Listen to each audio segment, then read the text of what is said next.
Hey, everybody, welcome back. I've got a few things for you today. We're going to talk about your carbon credits, your carbon footprint.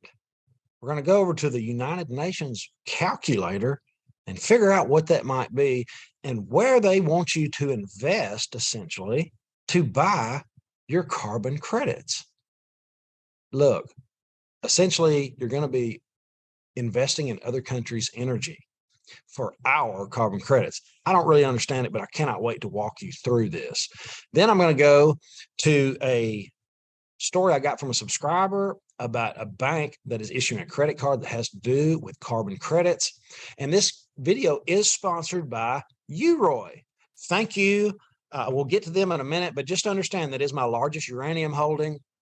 I'm a big fan. It's the world's only uranium ETF, essentially. It's pretty cool. We'll get into it at the end of this, but let me share the screen with you real quick.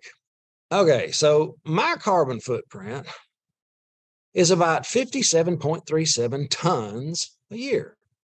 Now, we'll kind of reverse out of this. Before I lose my spot, I want to show you, after you go through the calculation, you can go down here to offset my footprint. When you click on that, it takes you over here to, I guess these are kind of like recommended places you can buy carbon credits from. I mean, China, you can go over and invest in their infrastructure and, get $5, 5 USD for 1 ton. And keep in mind, these prices are going to go up. All right. And there's pages of these all over the planet. I mean, page after page. Wind turbines and solar projects. And, most of it is unreliable energy. So let me reverse out of this and I'll show you kind of what you're going to be looking at. Recalculate. So it's going to ask you for your household, how many people are in your household, country of residence, housing type, housing size. I can see that. This was a strange one because it won't let you put anything over 1,000 kilowatt hours. My electricity bill I went and got from Stacy was 2,361. And it wouldn't let me put it in there. It only let me go up to 1,000. I'm not sure what that's about. How do you heat your house? I had to pick wood because that's what I use to heat my home. What do you use? Your car. Well, it doesn't have an option for truck.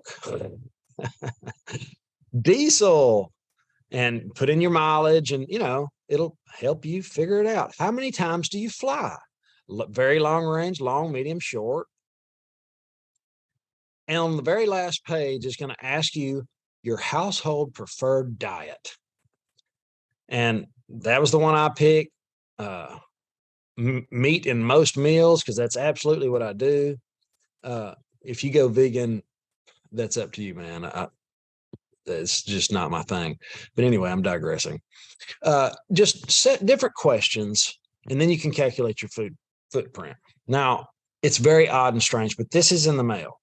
Okay, this is part of the crap that's coming. It's going to be a way to coerce us into green energy. We're going to be electric, right? Well, let me go over here to the next story.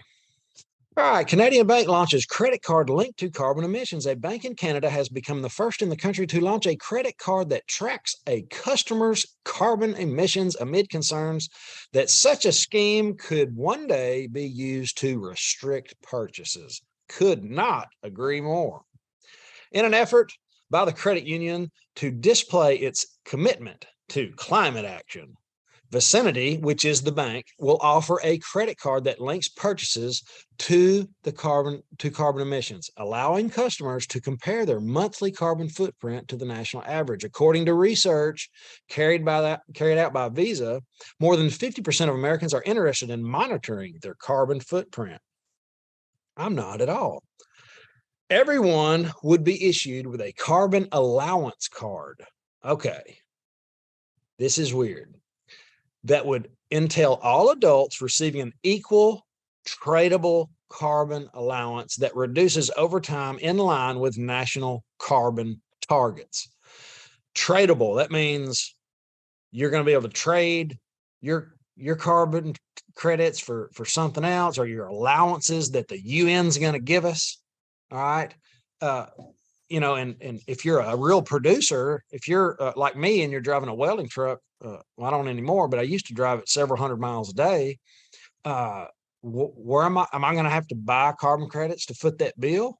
You know, I mean, this is really interesting. Keep in mind the prices are going to go up, and it will only crush the middle and lower class. Says it right there at the bottom. And I couldn't agree more. This would naturally only negatively impact poor people, with the rich able to buy carbon credits in abundance and still enjoy their lavish, environmentally unfriendly lifestyles. Okay.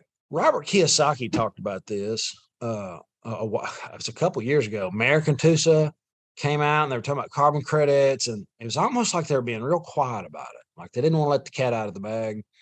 And I actually talked to the Economic Ninja about it about a year and a half ago. And we both kind of agreed that they were kind of getting in line with the green movement. And I just wasn't real comfortable with it, and I didn't pursue it. I might regret that one day, but it seems like it is coming. And I don't want any part of it, but I have a feeling that we're all going to have to deal with some of it. And I got some comments. I made a post about this earlier.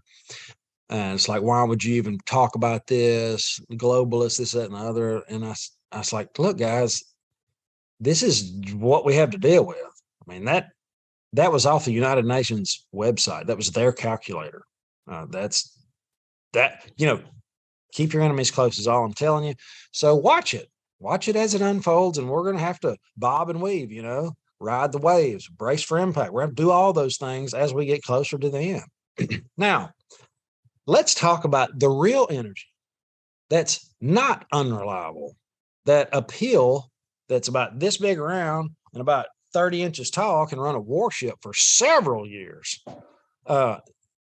Uranium is the future of power, in my opinion. I'm a huge uranium bull, and the company I'm talking about is UROY. Like I said before, I'll share the screen with you right now. Uranium Royalty Company. Favorite part is they have 142 million in liquid assets. Strong balance sheet, which positions it to capitalize on accelerative uranium royalty and streaming acquisition opportunities. This company doesn't have to do anything other than sit tight. It doesn't have to hire people. It doesn't have to drill or excavate or doesn't have to do any of that. All it has to do is sit tight. It has over 1.5 million pounds of uranium U-308 just sitting there waiting for the price to go up. The wind is in the sails for uranium. It's obvious. Look to the company, the people that are in charge of the company. Amir Adnani. I talk about him a lot because I respect him. The guy is a businessman. He's like Doug Casey and Rick Rule and all the other contrarians. He's like, he assumes broken clock status. He finds deals when they're undervalued, and he will sit and he'll wait. Go back and look at some of his other purchases. They've been really, really good. I've been impressed with the man. Okay, these are the companies that you're going to get when you buy UROY. All these, like I said, this company has royalties with these guys, and they're the ones doing the work. The royalty companies made their investment. They're hanging tight. It's essentially like an ETF. And as far as being green, nuclear power equals carbon free all the way over here. It's ridiculous. I don't know why everybody's not jumping up and down for uranium. I really don't. The safest form of electricity generation, nuclear, 0.01%. Nuclear power, lowest levelized cost of electric for extended life plants. Right there, nuclear's way down here. And this is a big one. Bipartisan support for nuclear energy. This one right here. You've got Democrats and Republicans that are in agreement that we're going to have to up our nuclear game. This is a big deal for the uranium space. It's very strange why more people aren't jumping on board immediately, but it's timing is everything. And I'm not the person with the best timing. I've never bought anything at the bottom, and I've never bought anything at the top, sold anything at the top. But just know this is my largest holding. Be careful because, like I said before, nobody's got time. But we do know if we want the lights to come on one day, windmills are not going to do it. Solar panels don't work with ice on them. They don't work when it's dark. So we're going to need some really good, reliable energy that's carbon free. Last but not least, H.C. Wainwright has got this company price targeted at $5.70. So check them out, guys. I hope you have an awesome, awesome day. I'll see you in the next one. Later.